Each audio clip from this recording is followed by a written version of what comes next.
ઉજ્જૈનમાં જે ભસ્મ આરતીનું આયોજન કરવામાં આવે છે તે ભસ્મ આરતીનું આયોજન આપણા સિદ્ધનાથ દાદાના મંદિરે પણ કરવામાં આવે છે।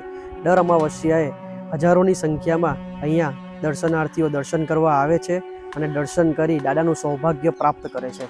सूरत को हम कपड़े और डायमंड के लिए जानते हैं, लेकिन क्या आपने कभी उस जगह के बारे में सुना है जहां भगवान शिव स्वयं प्रकट हुए थे? सूरत शहर के करीब एक शांत और आध्यात्मिक वातावरण में बसा है सिद्धनाथ महादेव मंदिर। कहा जाता है कि ये मंदिर हजारों साल पुराना है और यहाँ का शिवलिंग स्वयंभू यानी अपने आप प्रकट हुआ था। આખા વિશ્વમાં આવું શિવલિંગ એક જ છે જેમાંથી સ્વયંભૂ પાતાળ ગંગા નીકળે છે। આપણા શિવલિંગનો મહિમા એ રીતનો છે કે આપણું શિવલિંગ દ્વાપરયુગ પહેલાનું છે। રાજા રામે અહીંયા દર્શન કરેલા છે। સામે રાજા રામે તીર મારી કુંડ પ્રાગત્ય કરેલો છે। ગૌકર્ણ ઋષિમુનિનો સામે આશ્રમ હતો। આશ્રમમાં ગાયો ચરાવવા આવતી હતી। અહીંયા દાદા ભૂગર્ભમાં હતા। ગાયો ચરાવવા આવતી, એક ગાય ટોળામાંથી છૂટી પડીને કુદરતી રીતે અહીંયા અભિષેક કરી જતી। ગાયો ચરાવવા વાળાએ સાંજે કીધું ઋષિમુનિને કે આ ગાય દૂધ નથી આપતી, તપાસ કરો ગાય દૂધ કોઈ કાઢી લઈ છે, શું છે। બીજા દિવસે જ્યારે ગાયો ચરાવવા વાળો ગાયો લઈને આવ્યો તો એણે જોયું કે એક ગાય ટોળામાંથી અલગ પડી અને કુદરતી રીતે અહીંયા આવીને અભિષેક કર્યો। એણે પાછળ આવીને જોયું, એણે ઋષિમુનિને સામે જઈને વાત કરી સાંજે કે આ રીતે ગાય કુદરતી રીતે અહીંયા અભિષેક કરી દે છે।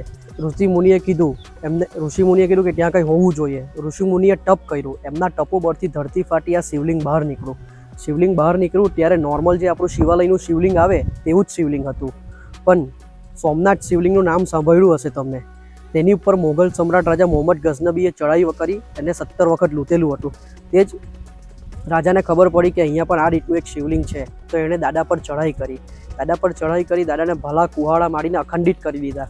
એણે એનો જમણો પગ જેવો શિવલિંગ પર મૂક્યો, તેથી દાદા ક્રોધિત થયા અને ભવરાનું સ્વરૂપ લઈને બહાર નીકળ્યા અને આખા સૈન્યનો નાશ કર્યો। પછી દાદા સ્વયંભૂ હતા, દાદાએ અહીંયા જવું નહીં હતું, તેથી દાદાજીએ ગંગાજીને રિક્વેસ્ટ કરી કે તમે મારી જટામાં આવીને સમા જાય। ત્યાંથી શિવલિંગમાંથી અંદરથી છિદ્ર રૂપે પાતાળ ગંગા નીકળે છે।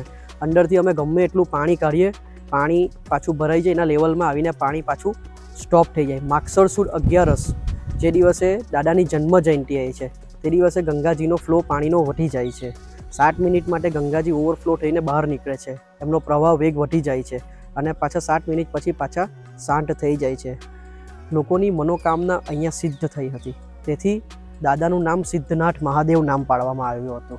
દરેક ભક્તો અહીંયા આવે છે, એમની મનોકામના પૂરી થાય છે, તેથી દાદાને નમન કરવા આવે છે, રડતા આવે છે ને અહીંયાથી હસતા જાય છે કે દાદાએ અમારા કાર્ય સિદ્ધ કર્યા। તેથી દાદાનું નામ સિદ્ધનાથ મહાદેવ નામ પાડવામાં આવ્યું છે। જય મહાદેવ।